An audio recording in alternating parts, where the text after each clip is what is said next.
प्रधानमंत्री नरेंद्र मोदी ने आत्मनिर्भर उत्तर प्रदेश रोजगार अभियान की शुरुआत की। अभियान के अंतर्गत 1.25 करोड़ श्रमिकों को मिलेगा रोजगार। प्रधानमंत्री ने अभियान के लाभार्थियों से भी की बातचीत।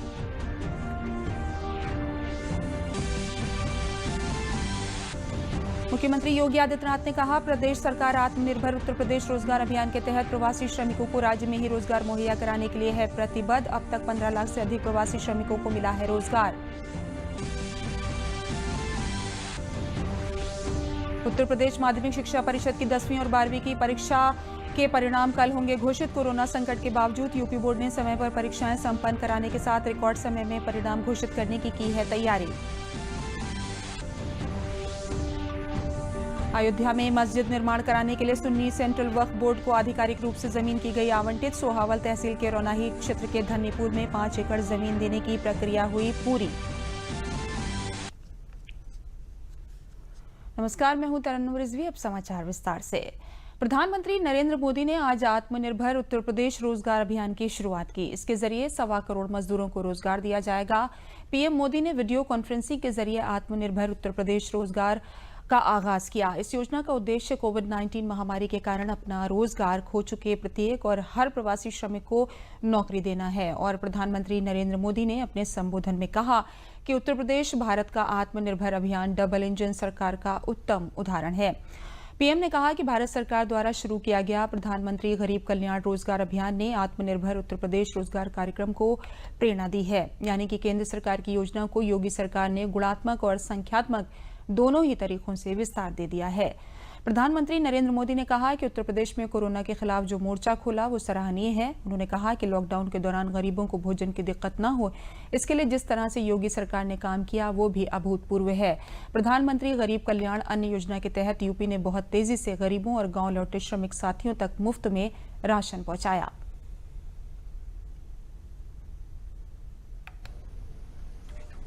भारत सरकार द्वारा शुरू किया गया गरीब कल्याण रोजगार अभियान,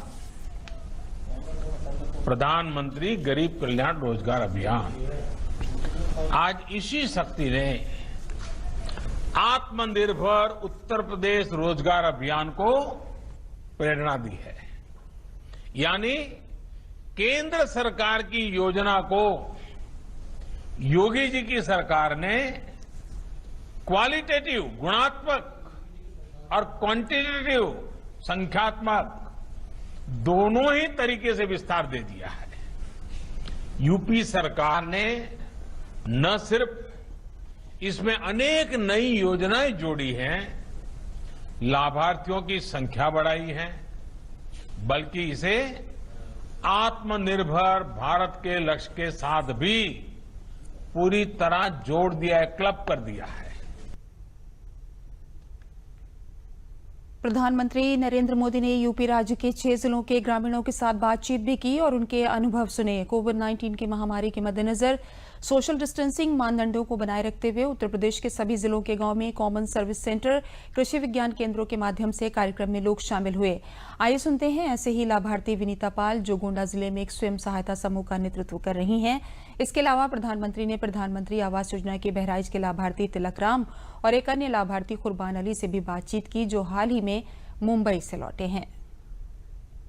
काम के विषय में जानना चाहूंगा। मैं नर्सरी का काम करती हूँ सर।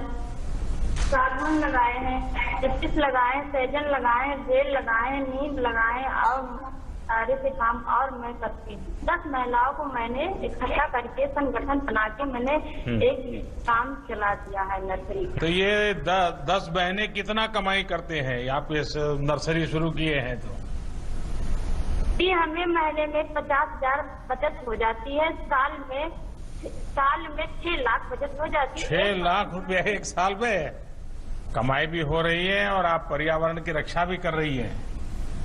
चलिए, आप और आपके समूह की बहनें जो काम कर रही हैं, बहुत ही प्रशंसनीय काम कर रही हैं। तो काम क्या करते हैं? काम यही खेती बाड़ी का करता हूँ सर। अच्छा। और नरेगा फरेगा में काम करता हूँ सर। ये पीछे बहुत बढ़िया मकान बन रहा है आपका, तो बड़ा तगड़ा, क्या बात है? आपसे कहा है सर, प्रधानमंत्री जी आपने दिया है।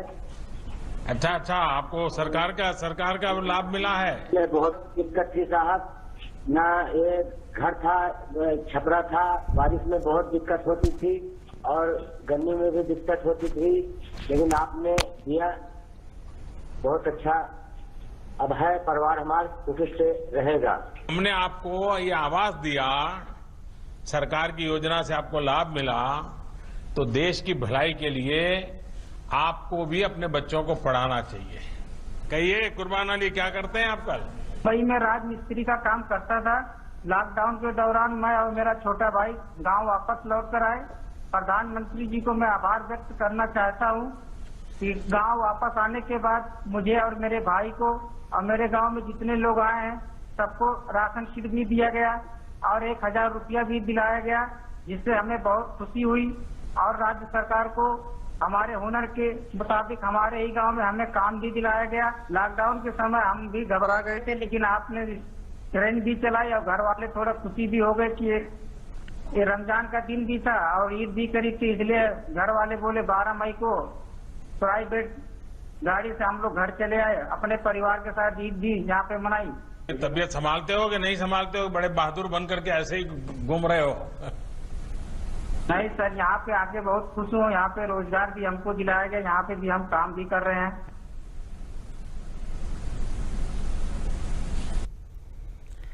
मुख्यमंत्री योगी आदित्यनाथ ने कहा है कि प्रधानमंत्री नरेंद्र मोदी के मार्गदर्शन में यूपी सरकार आत्मनिर्भर उत्तर प्रदेश रोजगार अभियान के तहत यूपी में वापस लौटे श्रमिकों को राज्य में ही रोजगार मुहैया कराने के लिए प्रतिबद्ध है। आत्मनिर्भर भारत के अंतर्गत आदरणीय प्रधानमंत्री जी ने अनलॉक की कार्रवाई के बाद जो मार्गदर्शन पूरे देश को दिया, उसके अंतर्गत आज उत्तर प्रदेश में सफलतापूर्वक इतने बड़े पैमाने पर रोजगार, सेवायोजन और स्वतः रोजगार के कार्यक्रम को आगे बढ़ाया जा रहा है। होम क्वारंटीन का कार्यक्रम सफलतापूर्वक संपन्न होने के बाद बचे हुए जो कामगार और श्रमिक हैं, इनके लिए पर्याप्त मात्रा में रोजगार सृजन की आपके मार्गदर्शन में सभी संभावनाएं प्रदेश में मौजूद हैं। सुप्रीम कोर्ट ने अयोध्या विवाद पर फैसला सुनाते हुए मुस्लिम पक्ष को 5 एकड़ जमीन मस्जिद निर्माण के लिए दिए जाने का आदेश दिया था, जिसके बाद अब अयोध्या में मस्जिद निर्माण कराने के लिए सोहावल तहसील के रौनाही क्षेत्र के धन्नीपुर में सुन्नी सेंट्रल वक्फ बोर्ड को आधिकारिक रूप से जमीन आवंटित कर दी गई है। सुन्नी वक्फ बोर्ड की तरफ से जिला प्रशासन को जमीन को स्वीकार करने का पत्र भी मिल गया है। ये जमीन राम जन्मभूमि से लगभग 25 किलोमीटर दूर लखनऊ हाईवे पर स्थित है। ये इलाका NH-28 से सटा हुआ है, साथ ही मुस्लिम बाहुल्य क्षेत्र भी है। जिला प्रशासन ने जिस जमीन का चयन किया था वो सरकारी जमीन है और कृषि विभाग की है। यही पास ही शाह गदा बाबा की पुरानी मजार है, जहां इलाके के लोग उर्स के दौरान बड़ी संख्या में पहुंचते हैं।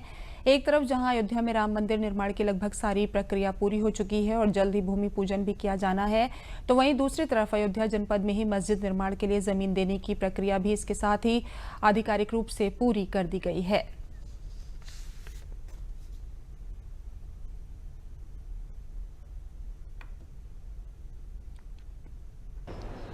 देखिए, माननीय सर्वोच्च न्यायालय के निर्णय के बाद जो रामलला की जो भूमि है वो रामलला को हस्तांतरित की जानी थी और 5 एकड़ भूमि जो है वो सेंट्रल सुन्नी वक्फ बोर्ड को उसमें हस्तांतरित की जानी थी। वो प्रक्रिया भी समय से पूरी कर ली गई, उनको वो जमीन दे दी गई और उनका एक्सेप्टेंस भी जो है हमको मिल चुका है, तो ये भी प्रक्रिया जो है पूरी कर ली गई। विश्व के सबसे बड़े परीक्षा बोर्ड उत्तर प्रदेश माध्यमिक शिक्षा परिषद की 10वीं और 12वीं की परीक्षा के परिणाम कल शनिवार 27 जून को घोषित किए जाएंगे। प्रमुख सचिव माध्यमिक शिक्षा आराधना शुक्ला ने लखनऊ में बताया कि परीक्षा परिणाम की घोषणा लखनऊ में कल उप मुख्यमंत्री दिनेश शर्मा द्वारा एक प्रेस वार्ता में की जाएगी। उसके बाद परीक्षा परिणाम बोर्ड की वेबसाइट पर उपलब्ध होंगे।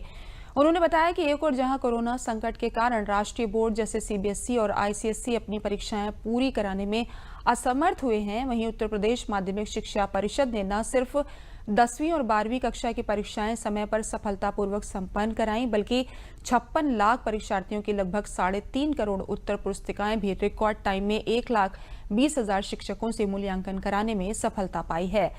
उन्होंने बताया कि उत्तर प्रदेश बोर्ड की 10वीं और 12वीं की परीक्षा के परिणामों की घोषणा का विभिन्न चैनलों पर सजीव प्रसारण किया जाएगा।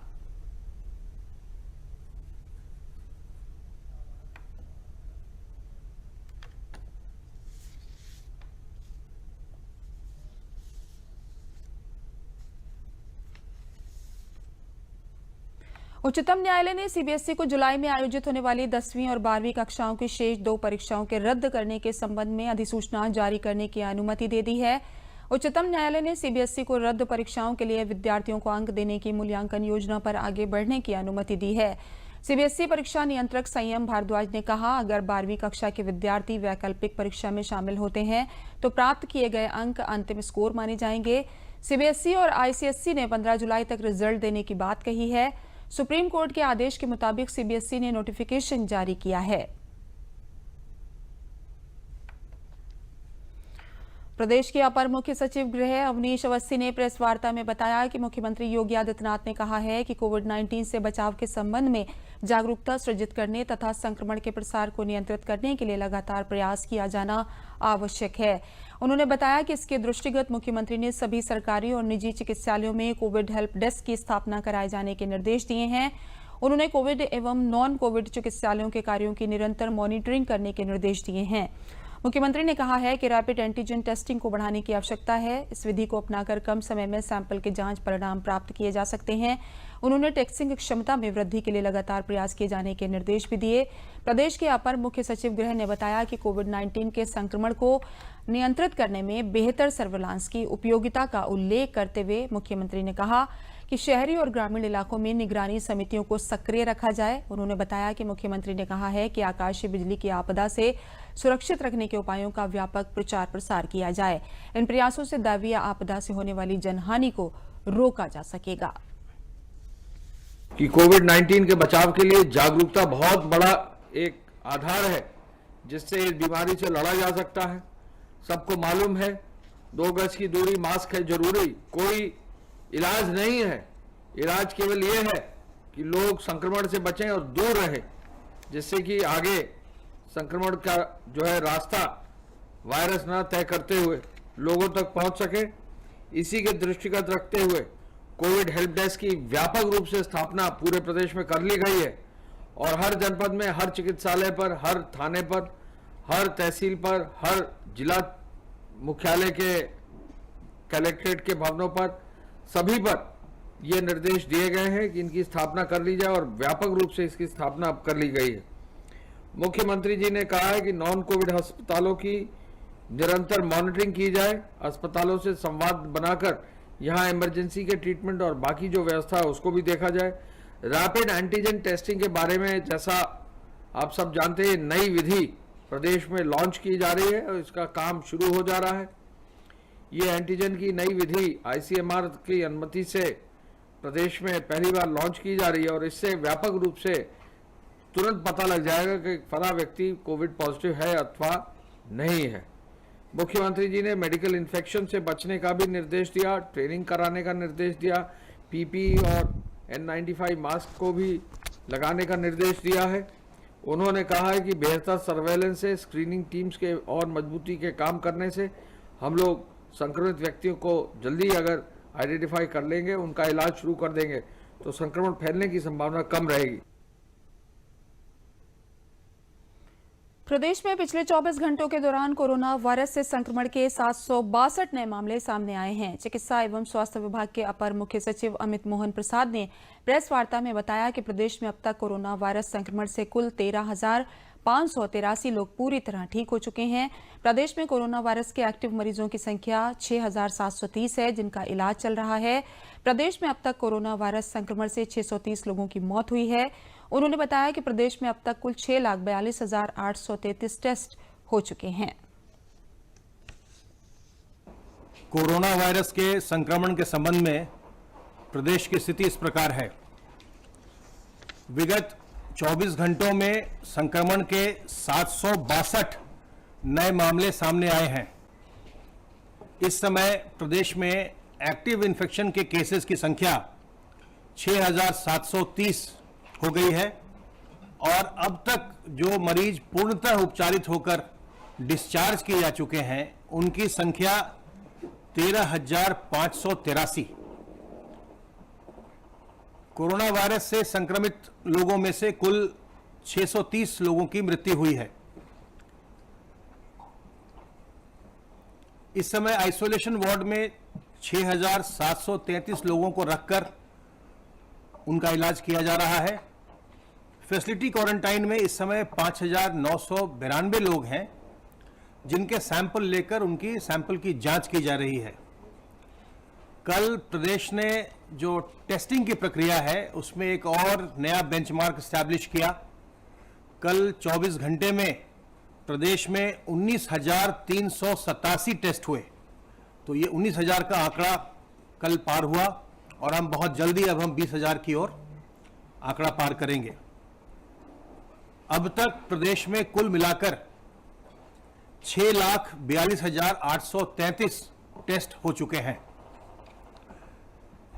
पूल सैंपलिंग के अंतर्गत कल 5-5 सैंपल के 1,778 पूल लगाए गए और 10-10 सैंपल के 182 पूल लगाए गए।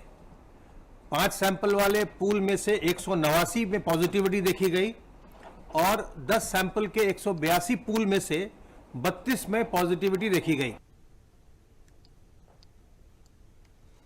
देश में कोविड-19 से स्वस्थ होने की दर 58.24% हो चुकी है। पिछले 24 घंटों के दौरान 13,940 रोगी स्वस्थ हुए हैं। इसके साथ ही देश में अब तक 2,85,636 रोगी ठीक हो गए हैं, जबकि वर्तमान में 1,89,463 मरीजों का इलाज चल रहा है। स्वास्थ्य एवं परिवार कल्याण मंत्रालय के अधिकारियों ने बताया कि कुल 17,296 लोगों में संक्रमण की पुष्टि के बाद मरीजों की कुल संख्या 4,90,401 हो गई है। और खबरों में आगे बढ़ने से पहले आइए सुनते हैं अनलॉक 1 के दौरान कोरोना से बचाव के तरीकों के बारे में।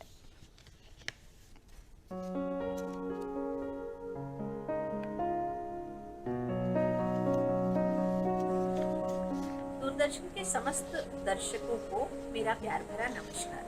मैं डॉक्टर प्याली भट्टाचार्य, बाल रोग विशेषज्ञ, संजय गांधी आयुर्विज्ञान संस्थान से आप लोगों के लिए लेकर आई हूँ कोरोना बचाव के छोटे छोटे टिप्स।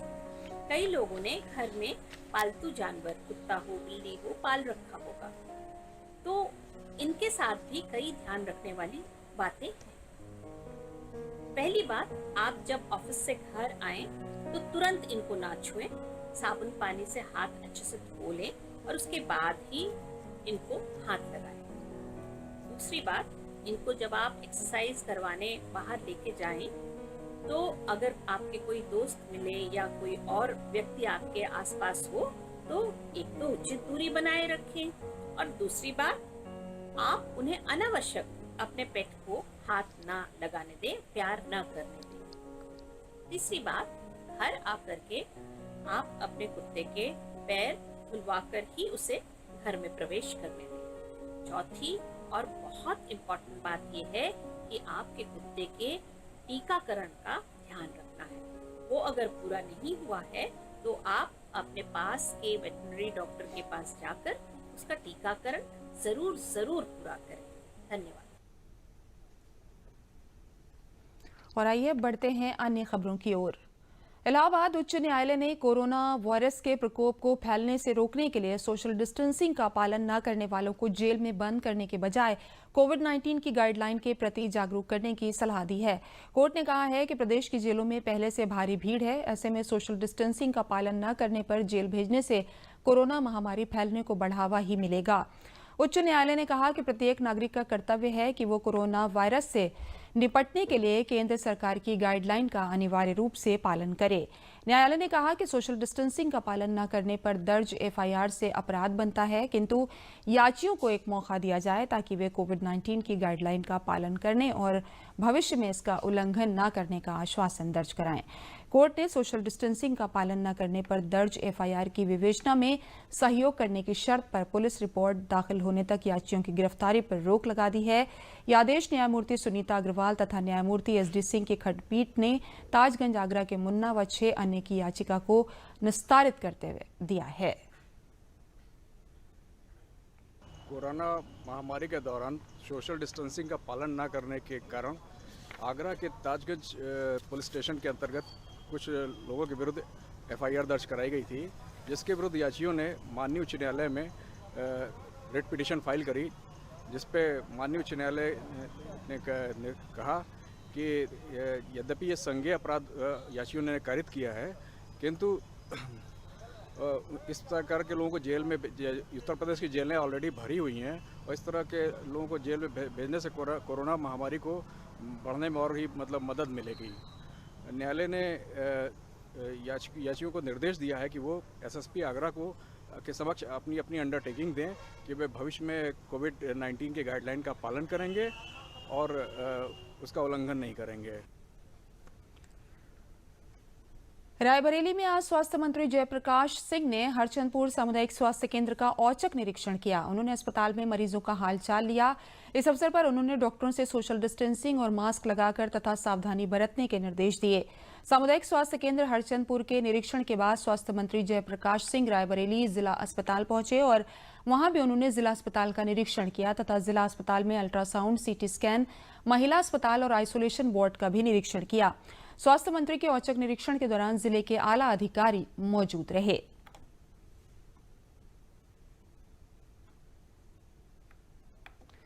जनपद अलीगढ़ में कोरोना संक्रमण को लेकर हेल्प डेस्क खोले जा रहे हैं। ये हेल्प डेस्क सभी सामुदायिक स्वास्थ्य केंद्र, प्राथमिक स्वास्थ्य केंद्र, निजी हॉस्पिटल, तहसील, पुलिस लाइन, समस्त थाने, नगर निगम, बस स्टैंड और अन्य सरकारी कार्यालयों में खोले जा रहे हैं। इनमें सर्दी, जुकाम, बुखार से पीड़ित के सैंपल भी लिए जा रहे हैं।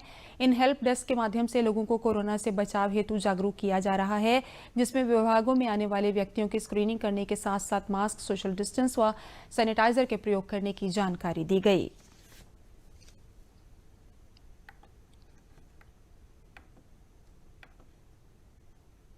की बहुत अच्छी पहल है और पूरी एहतियात बरती जा रही है।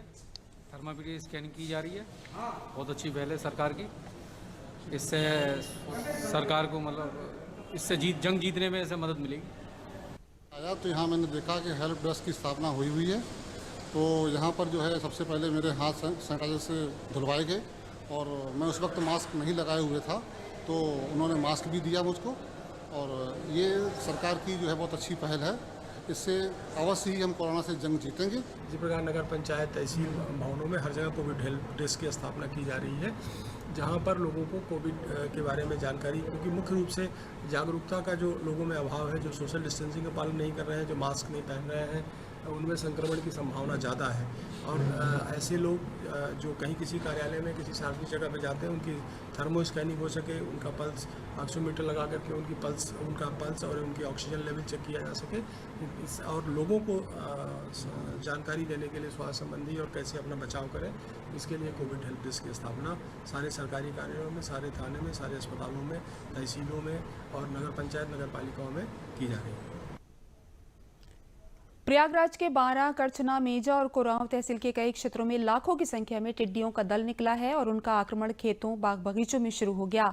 टिड्डी दल का आना किसानों के लिए मुसीबत बन गया है। इस समय क्षेत्र में सब्जी की खेती की गई है, जिसको पूरी तरह से टिड्डी दल बर्बाद कर देंगे। धान की नर्सरी भी डाली जा रही है, जिससे किसानों की बेचैनी बढ़ गई है। उप कृषि निदेशक विनोद कुमार शर्मा ने बताया कि मध्य प्रदेश से सटे कोरांव, लेडियारी, नारीबारी, शंकरगढ़, बारा के तमाम क्षेत्रों में लाखों की तादाद में टिड्डियों का दल देखा गया है। ये दल जिस खेत में बैठता है, उस खेत की फसल को चट कर जाता है, जिससे किसानों का भारी नुकसान होता है। उन्होंने बताया कि किसानों को टीन, थाली, बैंड, बाजे, गाजे बजाकर शोर मचाकर टिड्डियों को भगाने का प्रयास करें। बलुई मिट्टी इनके प्रजनन के लिए अनुकूल होती है। ऐसे में खेत की जुताई कर पानी भर देना चाहिए। खेतों में कीटनाशक का छिड़काव करवाएं। उन्होंने ये भी बताया कि टिड्डियों को भगाने के लिए टीम लगाई गई है और सभी उपाय किए जा रहे हैं।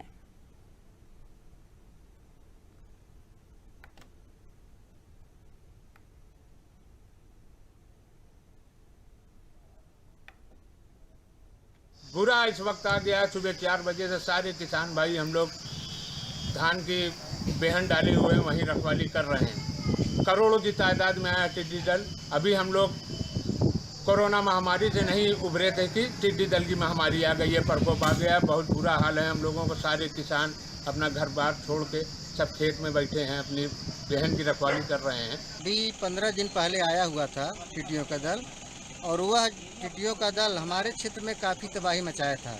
उस समय गर्मी में जो फसलें बोई गई थी, खासतौर से सब्जियों की, उसको वो खाकर चट कर दी थी। अब इस समय भारी मात्रा में किसानों ने धान की नर्सरी उगाए हुए हैं, तो ऐसे में टिड्डियों का दल पुनः आना ये काफ़ी चिंताजनक है। और 1-2 दिन भी अगर टिड्डियाँ यहाँ रुकती हैं तो पूरी नर्सरी चौपट कर देंगी। कि टिड्डियाँ सामान्यतया दिन भर वो उड़ती हैं, बीच बीच में कहीं रुक जाती हैं और फिर थोड़े रेस्ट के बाद वो उड़ जाती हैं कुछ खा पी करके। तो जब टिड्डियाँ उड़ रही हों दिन में, तो जिस भी गांव से कस्बे से गुजरें वहाँ के लोगों को चाहिए कि तेज़ ध्वनि करने वाले यंत्रों को बजाएं। इसमें ड्रम बजा सकते हैं, ढोल बजा सकते हैं, नगाड़े बजा सकते हैं, जिसके पास कुछ नहीं है ताली बजा सकता है, पटाखे फोड़ सकते हैं, डीजे भी बजा सकते हैं। फिर जिससे भी तेज़ आवाज़ होगी वो बजाएं और अपने गांव में बैठने न दें। इसी के साथ समाचार समाप्त हुए। नमस्कार।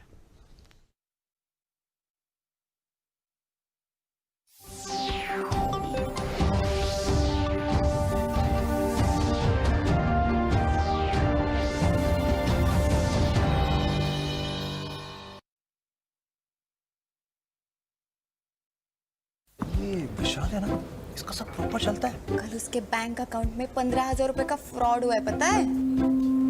इसको तो कोई टेंशन ही नहीं होती है, देखना। टेंशन क्यों? मेरी कोई गलती ही नहीं थी। फिर भी फ्रॉड होने पर मैंने तुरंत बैंक को इन्फॉर्म कर दिया। आरबीआई कहता है अगर आपके अकाउंट से किसी ने धोखे से पैसे निकाले हैं तो बैंक को जल्द से जल्द इन्फॉर्म कीजिए। 3 दिन के अंदर इन्फॉर्म किया तो कोई नुकसान नहीं होगा। जितना लेट करोगे उतना ज्यादा नुकसान। और सुन, सब चलता नहीं है, प्रॉपर चलाना पड़ता है। आरबीआई कहता है जानकार बनिए, सतर्क रहिए।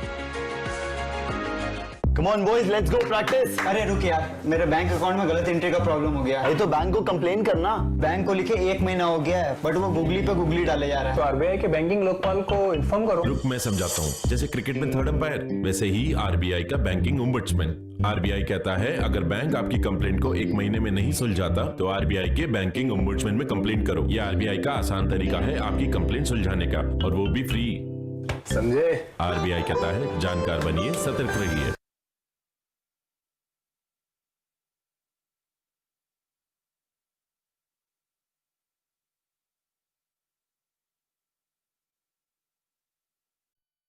Shots and sound travels slower than you. This is a different kind of place.